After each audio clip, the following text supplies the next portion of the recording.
Bacro, c'est le nom du nouveau produit d'assurance lancé par Atlanta Assurance Côte d'Ivoire. Les détails tout de suite dans cette édition et puis gestion des archives, un séminaire de renforcement des capacités sur la gestion du courrier et de l'archivage des documents au sein des administrations publiques et entreprises privées s'est tenu à Abidjan, initié par Solium IT. Les images tout de suite.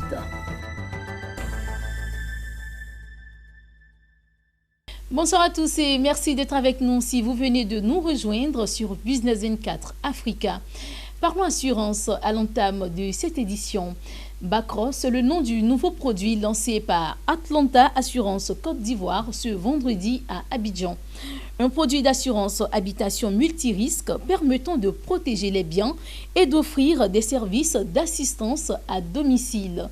Les détails avec nos reporters Mondésir Nascimento et Richard Akeki. Afin de préserver les habitations et les biens immobiliers contre les dommages matériels dus à l'incendie, le vol, les dégâts des eaux et autres sinistres, Atlanta Côte d'Ivoire vient de lancer son nouveau produit nommé Bacro, une innovation majeure selon le directeur général adjoint. L'assurance multirisque habitation, ça existe, mais Bacro se différencie des produits classiques par le fait qu'il y a de l'assistance. L'assistance couvre plusieurs volets. Couvre le volet électricité, le volet plomberie, le volet menuiserie et le volet serrurerie. En d'autres termes, si vous êtes assuré et vous avez un problème de tuyauterie, un problème de plomberie, vous pouvez appeler Atlanta ou bien son assisteur qui peut intervenir chez vous. Un produit multirisque habitation qui permet aux adhérents de bénéficier d'une assistance dépannage et réparation domestique et qui accompagne les particuliers en cas de décès ou d'invalidité tout en garantissant le remboursement des frais médicaux suite à un décès ou à une infirmité. La couverture habitation de Atlanta Côte d'Ivoire est prévue pour un coût annuel de 25 000 francs par an et par habitation et ne prend pas compte des bâtiments industriels. Si c'est pour l'assistance dépannage et réparation domestique, la prime est pareille pour tout le monde, c'est-à-dire 25 000 francs. Maintenant, en fonction de la valeur de votre bâtiment ou du montant de votre loyer mensuel, la prime concernant les risques incendie, vol, dégâts des eaux va varier en fonction effectivement de tous ces paramètres. Une innovation saluée par les acteurs du marché des assurances. C'est un joyau pour les habitants parce que c'est une assistance déjà qui viendra à point nommé les besoins de la population. A noter que Atlanta Côte d'Ivoire, filiale du groupe Atlanta, est une société d'assurance couvrant les IARDT, entendez incendie, accidents et risques divers. Gestion des archives, un séminaire de renforcement des capacités s'est ouvert ce week-end à Abidjan sur la gestion du courrier et de l'archivage des documents au sein des administrations publiques et entreprises privées. Bonnes pratiques et techniques en la matière ont été mises en exergue. La formation est initiée par Solium IT. Le reportage de Franck Kofi, Augustin Kra, commentaire Nadia Eounons.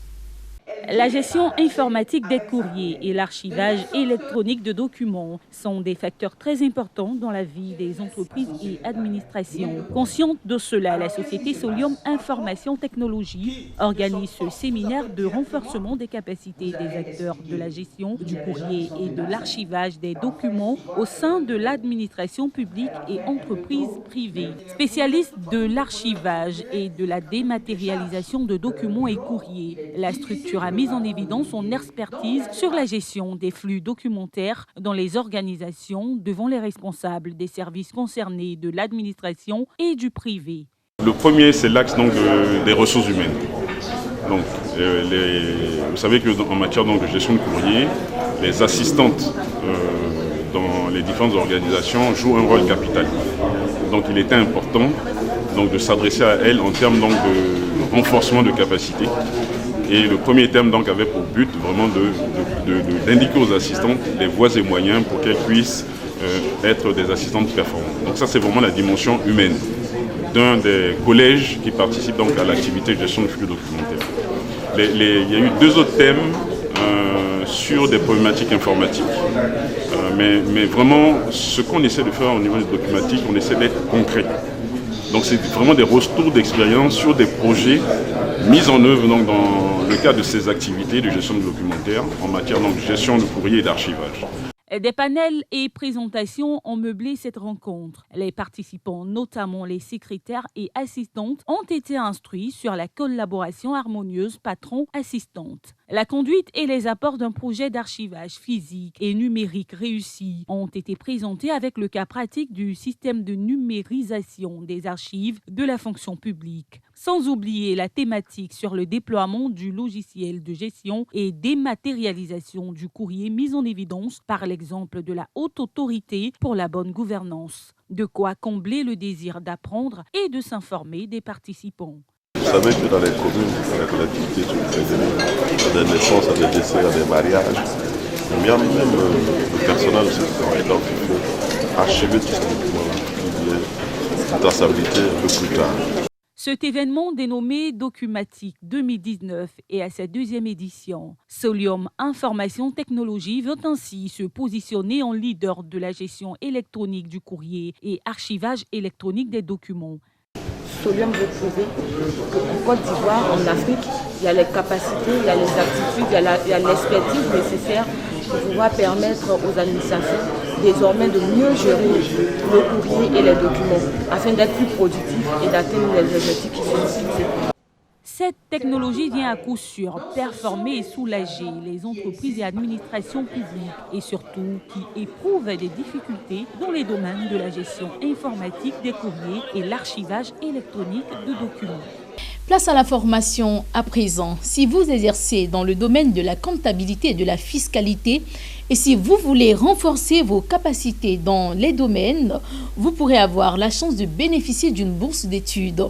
Le cabinet d'études de formation et d'expertise comptable CABEFEC met à la disposition des populations plus de 300 bourses d'études pour renforcer leurs capacités. On en parle avec Corona Sekongo, Marthe Sekongo et Richard Akeke.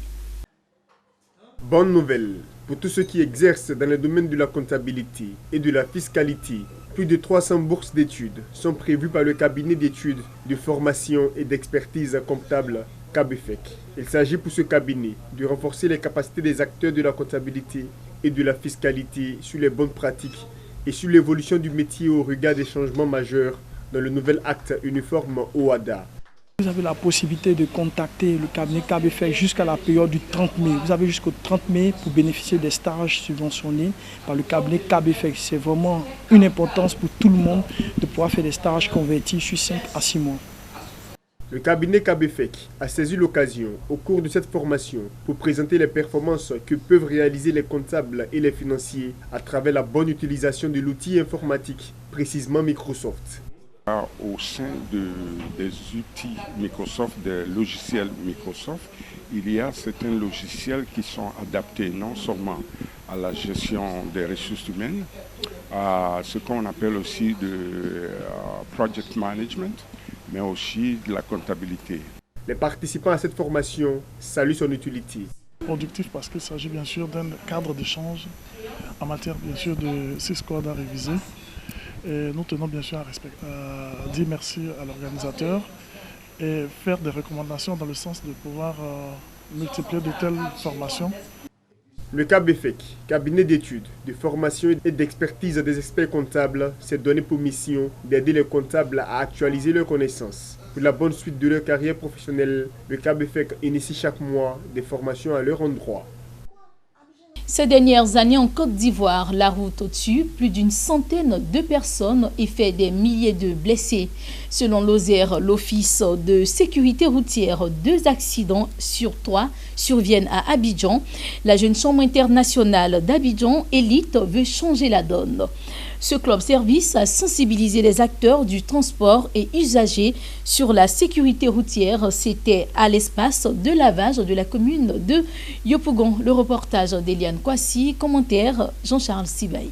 Toute une journée pour sensibiliser, informer sur la sécurité routière à travers la caravane Zéro Accident de la route, ici à l'espace Lavage de la commune de Yopougon, réputé pour être un haut lieu de transit où transporteurs et usagers se bousculent. Les chiffres macabres de la route ont interpellé plus d'un. Selon le ministère du Plan et du Développement, à moyenne 800 décès et 12 000 blessés par an sont enregistrés en matière d'accidents de circulation sur nos routes. Les piétons en payent le plus fort. Ils sont impliqués dans 50% de ces accidents avec pour conséquence 40% de tués et 29% de blessés. La jeune chambre internationale Abidjan Elite, conduite par son président exécutif 2019, Samou Diawara, a inscrit dans son programme d'activité une caravane dénommée Zéro Accident de la route, projet phare de sa mandature. Des acteurs du transport et de l'ensemble des usagers de la route, nous souhaitons que les conseils et les consignes données au cours de cette activité soient respectés. En ce qui concerne le respect du code de la route et également des petits gestes qui permettent aux conducteurs d'être prudents, vigilants au volant. Koulibaly Souleyman, directeur général de l'automobile, a relevé pour sa part que malgré les efforts consentis par le gouvernement pour résorber l'insécurité routière, beaucoup reste à faire, d'où la décision de la limitation de l'âge d'importation des véhicules. Quand ces véhicules rentrent ici avec cet certain âge, leur fin de vie est accélérée. C'est un véhicule qui a fait 15 ans, 10 ans en Europe dans certaines conditions d'utilisation. Quand il arrive ici, en 2 ans, vous ne le reconnaissez plus. Ça, c'est la première réalité. La deuxième réalité est liée à la première. Ce sont les drames économiques qui sont provoqués par cette situation. Je connais personnellement des gens, des foyers, des familles que la voiture a séparées parce que le monsieur a économisé, il a acheté France au revoir et à l'arrivée, tout son argent est rentré dans France au revoir, il n'assumait plus ses charges de père de famille.